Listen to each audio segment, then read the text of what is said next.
Hello दोस्तों, स्वागत है आप सभी का अपने यूट्यूब चैनल पर। बीए प्रथम वर्ष इतिहास का पेपर प्राचीन भारत का इतिहास हल सहित पेपर दिया गया है। दोस्तों, आप पेपर को अच्छी तरह से देख सकते हैं। इसमें अच्छे क्वेश्चन शामिल किए गए हैं। आज भी मैं उम्मीद करता हूं आपके लिए और एग्ज़ाम के लिए जो मोस्ट क्वेश्चन है वो शामिल किए गए हैं। आप अवश्य इसको देखना और अपनी कॉपी में उतार सकते हैं। आपका इसे एक दो बार देखने पर भी अच्छे हो जाएंगे। छोटे बड़े लगभग इसमें सभी प्रकार के प्रश्न शामिल किए गए हैं। विगत वर्षों में आने वाले सभी मोस्ट इम्पॉर्टेंट क्वेश्चन हमारे सिलेबस में मिलेंगे। मात्र 3 घंटों में इसके लगभग पूरे सिलेबस को एक बार कवर कर पाएंगे। इसमें छोटे बड़े सभी प्रकार के प्रश्न दिए गए हैं। उम्मीद करता हूं आप इसे अच्छे से देखेंगे और कमेंट करके बताएंगे कैसे लग रहा है। शुरू से लेकर अंत तक वीडियो अगर देख लेंगे तो मुझे उम्मीद है आप इसे अच्छे से कवर कर पाएंगे। सबसे पहले अगर प्रश्न आता है, अशोक ने बौद्ध धर्म के प्रचारक किन किन देशों में भेजे? यानी इसे लघुत्री या अति लघुत्री कह सकते हैं। अशोक ने बौद्ध धर्म के प्रचारक कई विदेशी राज्यों में भेजे। अशोक के शिलालेखों से पता चलता है, बौद्ध प्रचारकों ने सीरिया, मेसोपोटामिया तथा यूनान में मेसिडोनिया, एरिस तथा कोरिंथ आदि राज्यों में जाकर इस धर्म का प्रचार प्रसार किया। दूसरा नंबर, कनिष्क बौद्ध धर्म की किस शाखा का अनुयायी था? कनिष्क बौद्ध धर्म की महायान शाखा का अनुयायी था। महायान विचारधारा के अनुयायी सम्राट कनिष्क के प्रयत्नों से एशिया, तिब्बत, चीन तथा जापान तक धर्म का खूब प्रचार प्रसार हुआ। अगर प्रश्न पूछ ले कि विदेशों में बौद्ध धर्म का प्रचार प्रसार सहयोग किसने किया? अशोक के अलावा कनिष्क ने भी है जो खूब प्रचार प्रसार किया। अगर यहाँ से ये प्रश्न आ जाए 20 अंकों वाला जो दीर्घ उत्तरी होता है, बौद्ध धर्म के भारत से लोप होने के क्या कारण है? पतन किस कारण से हुआ? लोप होना, पतन होना, एप्रोइव होना। अगर इस प्रकार के प्रश्न आ जाए तो सबसे पहले बौद्ध धर्म का जिस तेजी से प्रसार हुआ उसी तेजी के साथ वह विलुप्त भी हो गया। इसके कई कारण थे। जो सबसे पहला, आंतरिक दोष। उस धर्म में ही दोष था जब महात्मा बुद्ध का निर्माण हो गया था, अर्थात महात्मा बुद्ध जब मृत्यु को प्राप्त हो गए थे। अब कालांतर में भी बौद्ध धर्म के सिद्धांतों और नियमों में भी कठोरता तथा जटिलता आ गई, जिससे उसके सामान्य अनुयायियों को अरुचि पैदा हो गई। अब महात्मा बुद्ध को ईश्वर का अवतार मानकर उनकी मूर्तियां बनाने लगीं और उन मूर्तियों की विविध पद्धतियों से पूजा होने लगी। उसकी नवीनता तथा सुधारवादी प्रवृत्ति समाप्त हो गई।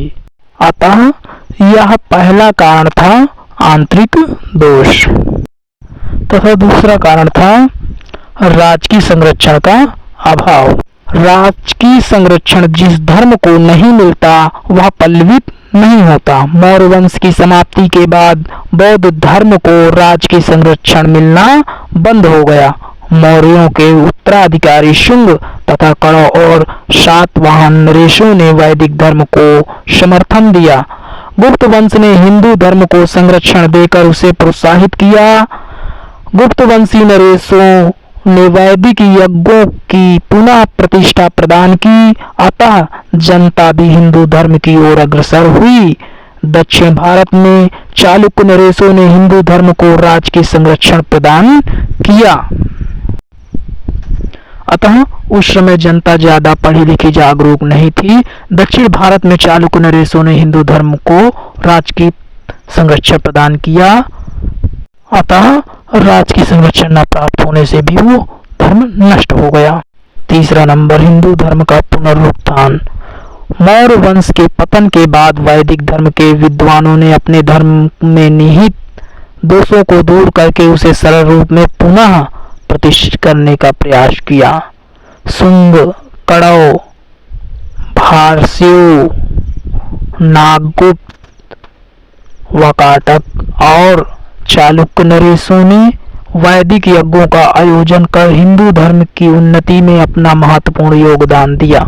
बौद्ध धर्म के प्रति झुकाव रखने वाला हर्षवर्धन भी ब्राह्मण धर्म के प्रति श्रद्धा रखता था। इससे हिंदू धर्म को पुनः राष्ट्र धर्म का स्तर मिला। इन सब का सामूहिक परिणाम यह निकला कि जनता का एक बड़ा भाग बौद्ध धर्म से उदासीन होकर पुनः हिंदू धर्म की ओर आकर्षित हो गया। चौथा एक कारण था बौद्ध भिक्षुओं का नैतिक पतन।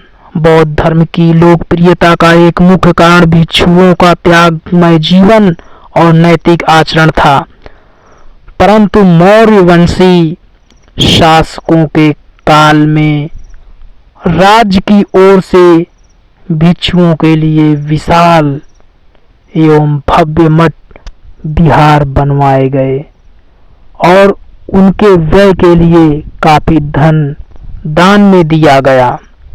अन्यास प्राप्त होने वाले धन संपदा ने भिक्षुओं के त्यागमय जीवन को विलासिता में बदलना शुरू कर दिया।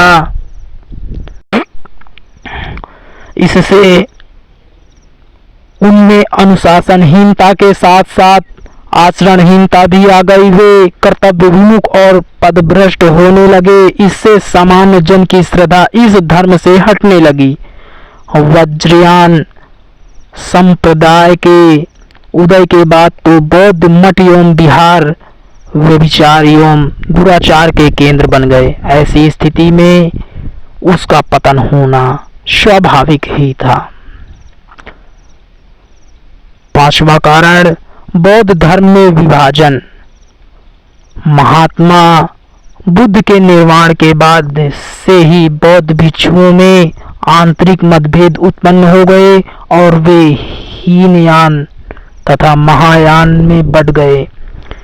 इन विभिन्न शाखाओं में जबरदस्त संघर्ष शुरू हो गया और एक दूसरे की बुरी तरह से निंदा और कटु आलोचना करने लगे। उनके इस आपसी संघर्ष ने बौद्ध धर्म की लोकप्रियता को भी भारी नुकसान पहुंचाया। छठवां कारण हिंदू प्रचारकों का प्रयत्न। नवोदित हिंदू धर्म के प्रचारकों ने भी बौद्ध धर्म के प्रभाव को कम करने में महत्वपूर्ण योगदान दिया। 8वीं और 9वीं शताब्दी में कुमारिल भट्ट और गुरु शंकराचार्य ने स्थान स्थान पर बौद्ध पंडितों को सहस्त्रों में पराजित करके हिंदू धर्म की श्रेष्ठता को सिद्ध किया। इन विद्वानों ने तर्क के आधार पर बौद्ध मत का खंडन किया और सारे देश में हिंदू धर्म का प्रचार किया। 7वां कारण विदेशी आक्रमण। गुप्तों के बाद भारत पर होने वाले विदेशी आक्रमण, विशेष रूप से क्रूर हुओं के आक्रमणों के हिंसावादी और बौद्ध धर्म पर घातक प्रहार किया। उन्होंने नेता परिहर कुल ने बौद्ध मठों एवं विहारों को निर्दयता से नष्ट कर दिया। उन्होंने हजारों की संख्या में बौद्ध भिक्षुओं का कत्लेआम किया। इसका परिणाम यह निकला कि पंजाब, राजस्थान और उत्तर पश्चिमी सीमा प्रांतों में बौद्ध धर्म का प्रभाव क्षीण हो गया।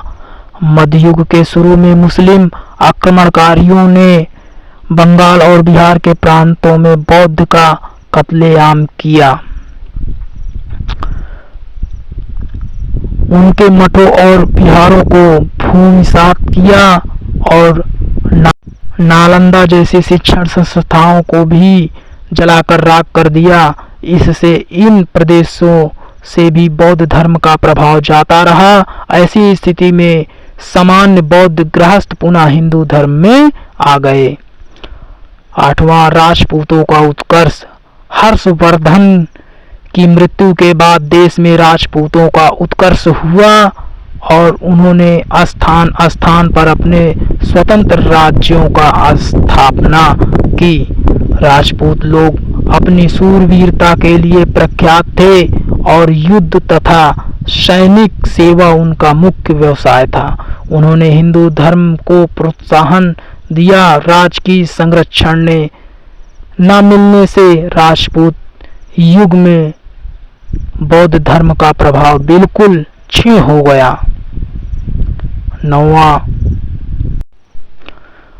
नौवां कारण, संघ में स्त्रियों का प्रवेश। बौद्ध धर्म की अवनति का एक प्रमुख कारण संघ में स्त्रियों का प्रवेश था। स्वयं महात्मा बुद्ध ने अपने प्रिय शिष्य आनंद को कहा था कि तुम्हारे विशेष आग्रह पर मैं स्त्रियों को संघ में प्रवेश करने का अधिकार तो दे रहा हूँ, परंतु अब यह धर्म 500 वर्ष से अधिक नहीं पनप पाएगा। शिक्षु एवं शिक्षुड़ियों के एक साथ रहने से संयम का संतुलन बिगड़ गया और मठों एवं विहारों का शुद्ध एवं सात्विक वातावरण व्यभिचारण एवं विलासिता में बदल गया। 10वां कारण, सामाजिक कारण। बौद्ध धर्म ने लोगों को मोक्ष प्राप्त का एक नवीन मार्ग तो बतला दिया, परंतु वह अपने अनुयायियों के लिए दैनिक सामाजिक व्यवस्था संबंधी रीति रिवाज अथवा संस्कार नहीं बना पाया। परिणाम स्वरूप लाखों लोग बौद्ध धर्म के अनुयायी बन जाने के बाद भी सामाजिक अवसरों पर हिंदू संस्कारों का पालन करते रहे। उदाहरण अर्थ जन्म, विवाह, मृत्यु आदि अवसरों के लिए उन्हें हिंदू रीत रिवाज का ही पालन करना पड़ता था। इस दृष्टि से बौद्ध धर्म के अनुयायी हिंदू धर्म से कभी अधिक दूर नहीं जा पाए थे। चौथा प्रश्न, अगर आ जाए तो भारतीय सभ्यता और संस्कृति को बौद्ध धर्म की देन की विवेचना कीजिए। विविध पक्षों में बौद्ध धर्म के प्रभाव। पहला देख सकते हैं, धर्म एवं दर्शन के क्षेत्र में बौद्ध धर्म में वैदिक धर्म की तरह विधि विधानों, पुरोहितों की आवश्यकता। बौद्ध धर्म की लोकप्रियता ने वैदिक धर्म को अत्यधिक प्रभावित किया और इसी के परिणाम स्वरूप हिंदू धर्म का रूपांतरण हुआ। यज्ञ, बलि, कर्मकांड आदि आडंबरों के स्थान पर हिंदू धर्म में मानवता, स्नेह, सौहार्द की भावना का विकास हुआ। महायान बौद्धों की मूर्ति पूजा की प्रबल प्रवृत्ति ने हिंदू धर्म में भी मूर्ति पूजा को अधिक व्यापक बनाया। बौद्धों की मठ प्रणाली ने भी हिंदू धर्म को प्रभावित किया। इससे पूर्व हिंदू धर्म में मठ प्रणाली नहीं थी। गुरु शंकराचार्य ने उत्तर, दक्षिण, पूर्व और पश्चिम चारों दिशाओं में अपने मठों की स्थापना की। बौद्ध धर्म ने प्रचार प्रसार की जो शैली अपनाई उसने भी हिंदू धर्म को प्रभावित किया। इससे पूर्व हिंदू धर्म प्रचार प्रसार में विश्वास नहीं रखता था। बौद्ध धर्म ने वास्तव में अपने अनात्मवाद, अनिश्वरवाद, कार्य कारण संबंध, कर्मवाद एवं पुनर्जन्मवाद, आंतरिक शुद्धि तथा निर्माण के दार्शनिक विचारों से भारतीय चिंतन प्रणाली को नवीन गति प्रदान की। दूसरा, साहित्य एवं कला के क्षेत्र में बौद्ध धर्म ने भारतीय साहित्य एवं कला को भी काफी प्रभावित किया। बौद्ध धर्म के विद्वानों द्वारा पाली और संस्कृत भाषा में बौद्ध दर्शन और धार्मिक विचारधारा से संबंधित प्रभुत साहित्य की रचना की गई। साथ ही महात्मा बुद्ध के जीवन को आधार बनाकर संस्कृत भाषाओं में भी साहित्य लिखा गया। काव्य एवं नीति संबंधी अनेक ग्रंथ लिखे गए। इन सब ने भारतीय साहित्य को समृद्ध किया।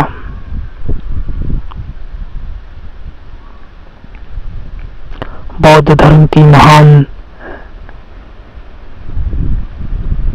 देन रही है। कुछ विद्वानों की मान्यता है कि भारतीय शिल्पकला या चित्रकला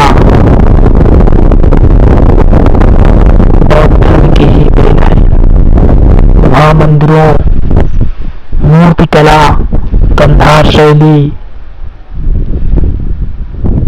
प्रधान अजंता शैली बौद्ध धर्म ही के प्रभाव से ही विकसित हो पाई है। 84,000 स्तूपों का, जिसे सांची का स्तूप आज भी कला की दृष्टि से श्रेष्ठ माना जाता है, बौद्ध धर्म की ही देन है।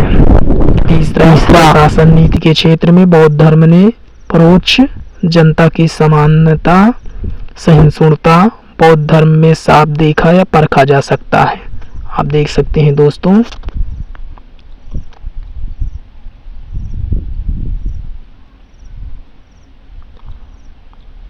सत्य, सेवा, त्याग, परोपकार, अहिंसा आदि भारतीय संस्कृति के आदर्श रहे हैं, किंतु जिस समय भारत में इन आदर्शों का विलोप होने लगा, तब बौद्ध धर्म ने ही 10 शील को अपनाकर भारतीय जनता को पुनः नैतिकता और सदाचार का मार्ग दिखलाया और भारतीय आचार विचार को उन्नत बनाने में पूरा सहयोग। चौथा, आचार विचार के क्षेत्र में बौद्ध धर्म के कारण ही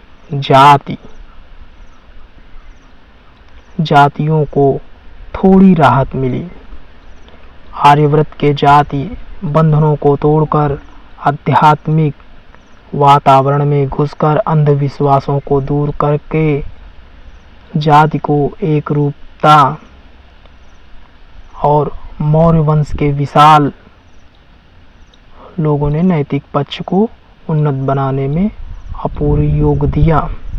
जहाँ जहाँ भी बौद्ध धर्म का प्रसार हुआ, वहाँ के बौद्ध लोग अपना पवित्र तीर्थ स्थान भारत आने लगे, विश्व के अनेक देशों के साथ।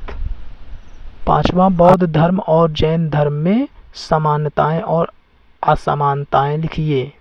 जैन धर्म और बौद्ध धर्म तुलनात्मक अध्ययन। पहला, समानताएं।